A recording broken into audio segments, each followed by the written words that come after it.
I'm Pauline Smith. I'm one of the reporters. Hello everyone, I'm Chris Vickers. I'm based in Worston. I cover Salford for talking about my generation. I got into scam busting just from a page on Facebook that popped up in around about 2018 to say that GMP were looking to start this new work to help people who've been victims of scammed, and they were looking for volunteers for it. So I thought, oh, that looks interesting. I'll fire off an application and see where it takes me. So I did, and I've been doing it ever since. We had roughly 6 months training on the job, and then they released us onto the general public. I joined Scambusters on the strength of being scammed and receiving a call from one of the Scambusters. Do get a lot of fulfilment out of the job.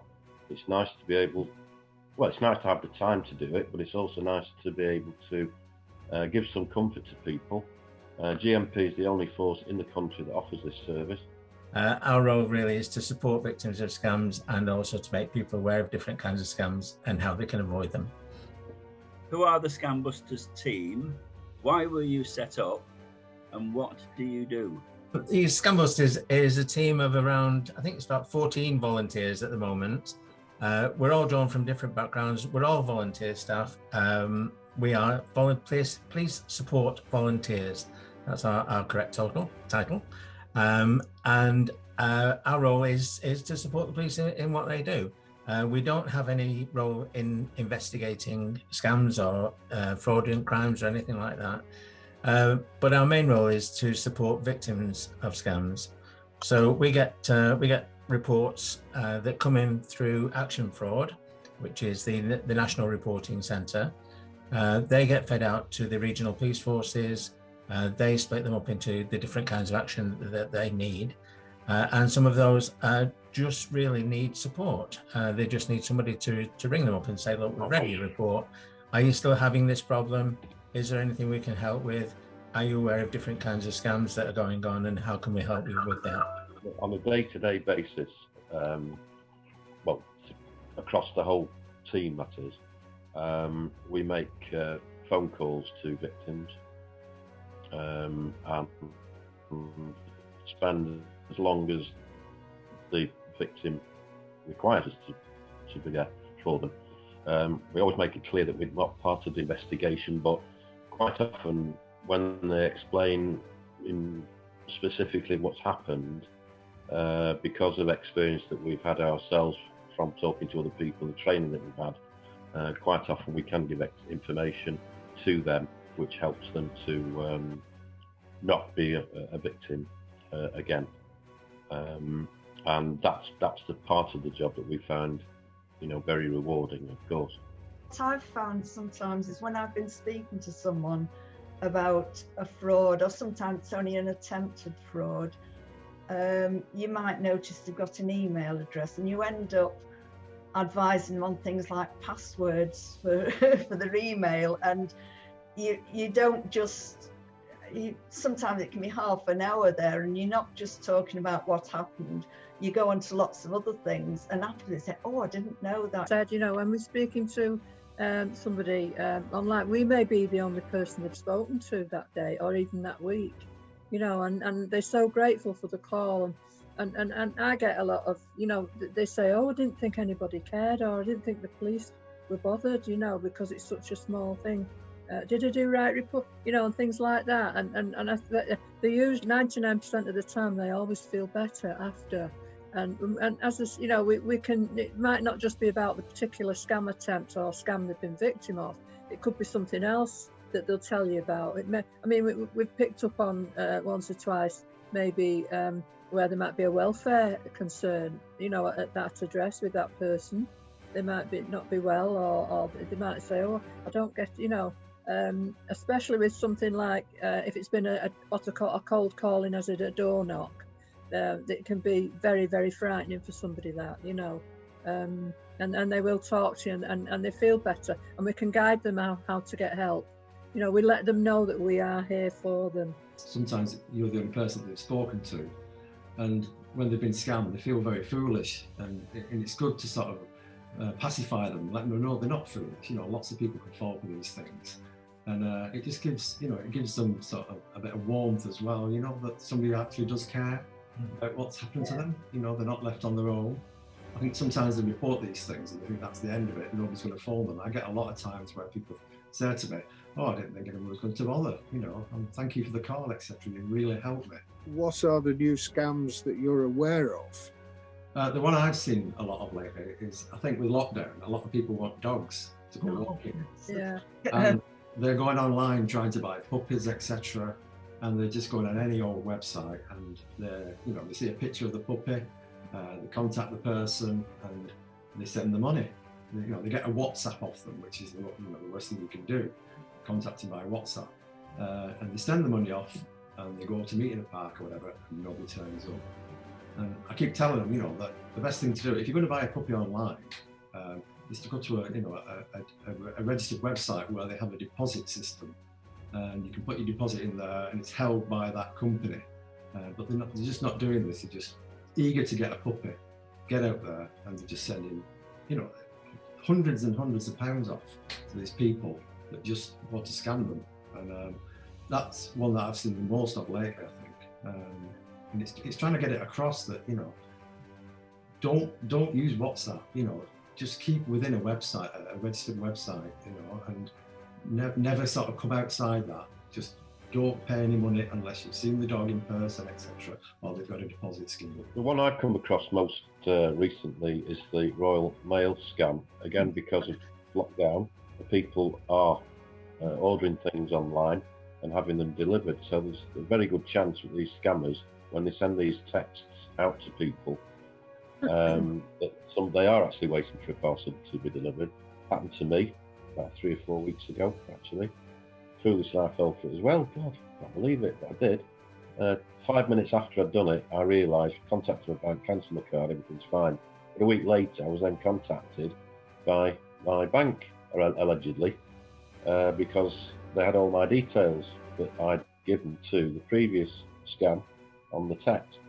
So how foolish was that? Anyway, I didn't fall for that at all, told them to buzz off or something like that, and I was safe. But I've noticed that there's been a massive increase in online shopping fraud. People, because a lot more people have been at home. I think a lot more people, maybe older, that wouldn't have used the computer so much, have been doing online shopping and buying, seeing things they want online. They pay the money and they don't get the goods, or they'll get shoddy goods. And it's just a nightmare for them. It's not just the fact that they might have lost some money. It's what it does to their whole being. They can feel. I remember reading when we were doing our training, and I thought, wow, there was a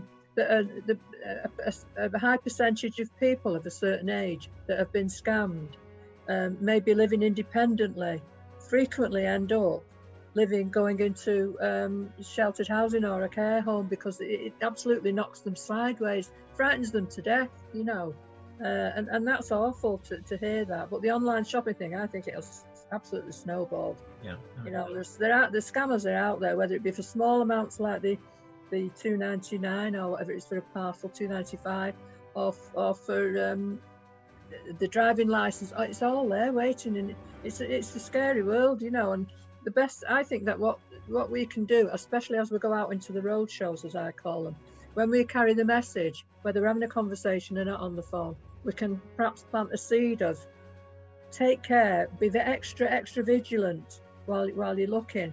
Don't jump in. Well, the most common scams that I've been dealing with recently have been telephone scams. And it's just people ringing up cold saying that they're from HM Customers and Excise. There's a problem with your tax return. There's a warrant out for your arrest unless you pay this money now. And it really does frighten people. And the variations on that are that the phone call is from driving vehicle licensing or all sorts of different people. And we just have to try and get the message across that official organisations will not contact you in this way. Don't fall for it. If you get a call like that, if they say they're from HMRC or DVLA or whoever they say they're from, it's almost certainly going to be a scam call. And by far the best way to deal with that is just to hang up. Just put the phone down. Nothing bad will happen to you. Nobody will come after you. Nobody will come chasing you for the money. Just put the phone down. And if you really are worried, then contact the organisation on a number that you know to be genuine. I actually spoke to an 82-year-old gentleman who'd been approached by the police, and very often you find that older people are far more compliant with authority figures, and he'd been asked to withdraw £8,000 from his bank, take a train from Crewe to Euston, go outside Euston Station and meet a police officer, in inverted commas, and hand over this envelope containing £8,000, and he did. He bought his own train ticket, he went down to Euston, came out to the station concourse, met somebody outside, gave him the £8,000, and it was only when he went back into the station that he thought, this doesn't feel right, and he actually approached one of the British Transport Police officers on the station and said, you know, this has happened to me, is this right? And it was the BTP policeman who said, actually, no, I'm afraid, you know, you've been scammed. And all we could do with him was tell him, first of all, to speak to his bank, but also then to talk to people around him because he hadn't told anybody. Thank you for all the information you've given us. We've heard of these many and varied ingenious ways to scam us. How can we defend ourselves against them? Don't ever give any private information away to anyone. The only time you should give something, say, over the phone is if you've contacted your bank yourself and they need something to prove who you are. That's fair enough. If your bank phones you and asks for personal information, then don't give anything away unless you've instigated the call and it sounds genuine. Government agencies would never send you text, would never ring you up. They send you letters. You know, we all have tax, at least one letter here from tax, don't we?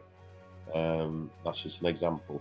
HMRC will not ring you up about anything unless you've got an ongoing investigation yourself and you give them your number out, etc. The scams with regards to the Royal Mail fraud, where did Royal Mail get my phone number from? I never gave Royal Mail my mobile number, and yet Royal Mail texted me. You know, so you just have to be alert all the time and just keep thinking. But you know, it's hard. It's very, very hard. But being alert is the most important thing.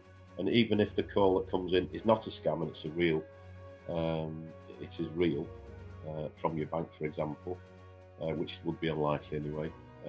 Just hang up on them. If you don't like it, you're not happy, just hang up on them. Or before you do that, tell them to send you a letter. You know, but don't just accept that the people are who they say they are, because there's a very good chance they're not. And even if it is a legitimate call coming in or an email that's coming in, you don't have to reply to it. You know, just get back in. You contact them yourself. Did you send me an email? Did you send me a letter? Did you, etc. You know, do it that way. And I know it's a faff. I understand that, but it's a way of protecting yourself. Just be aware, really, that you don't have to work to the scammer's timetable. You know, put the phone down, take 5 minutes, put the kettle on, have a think about it, have a think about what you've been told. Does it feel right? If it doesn't feel right, it almost certainly isn't. Or are they offering you something that's too good to be true? Because if it's too good to be true, it probably is. So, you know, take time over it. If you feel that you're being drawn into something that you're not comfortable with, then talk to somebody. Either talk to friends or family, or, you know, we have a Scambusters number that you can speak to us on. People are getting phone calls a lot, aren't they? You can also put like a call blocker on, like BT provide things like that, where it sort of screens the call. Sometimes when I'm phoning people about scams, you come across that and you've got to announce yourself.